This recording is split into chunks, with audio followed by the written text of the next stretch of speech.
When a man enters the seminary to train to be a priest, he gets allocated a spiritual director. The journey to priesthood is not something which the individual does on his own, but there is that spiritual companion to be with him. And the idea is that spiritual director is to be a priest who would walk with the individual through the period of discernment, that holy listening, if you like, through to the period of formation, being formed and acquiring the tools needed for the trade, through to ordination, to be able to really help that individual to attune the ears of his soul to the voice of the Lord who speaks to him, who calls him to do something special for God, and to enable that individual to give his response, his yes to the Lord. My spiritual director was a very good priest, is a good priest, still alive, is a good priest, Canon John Therese. And Canon John has a huge devotion to Saint Therese of Lisieux, famously called the Little Flower. There's a wonderful statue of Saint Therese over Our Lady's, glaring at me. And he's got such a devotion to Saint Therese of Lisieux that not only has he given billions of talks about her spirituality, he has travelled all around the world doing so, but has also written books on her spirituality.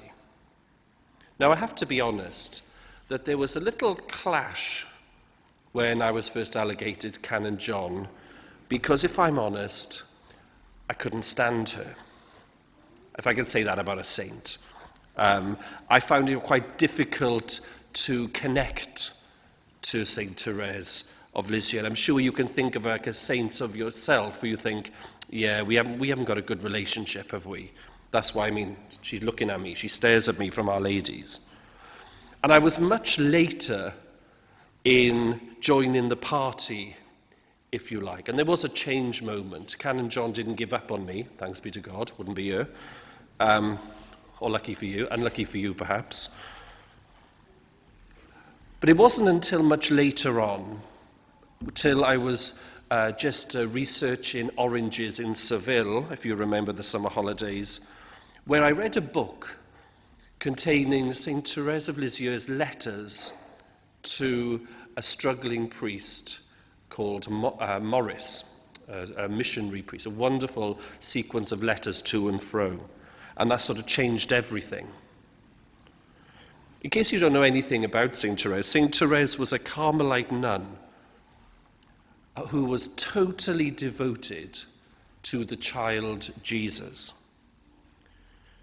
She wanted to enter the convent at a really, really young age and badgered and petitioned not only her parents, but also the archbishop of the area at the time, the order themselves, even the Pope, to be allowed to join the Carmelite convent early. And when she did, and she eventually joined and she received the habit, if you can think of the picture of her in her habit, she received and took the name Therese of the Child Jesus. And throughout her short life, she wasn't with us on this earth for very long, but throughout her life, she developed a spirituality which she called the little way. The little way, she says, involves doing small things with great love. And in doing so, being able to surrender oneself to God's grace. We could say it's a spirituality of imperfection, somebody writes, where one recognizes that their nothingness and abandons themselves, even in that nothingness, into God's arms. If you think about what was going on at the time and the great turbulence that was happening in France, particularly at that time, this was in the context of a time where people really did fear God, and they lived in fear of God's judgment. There was a heresy called Jansenism, which was prevalent, which was stirring up a whole matter of issues at the time. And so her little way became an antidote to all of this. Because in her little way, she believed that her actions, no matter how small, no matter how seemingly insignificant, were a way to let God's love work through her. And you can see how this little way became attractive. This little way was shared from nun to nun, from person to person, and spread.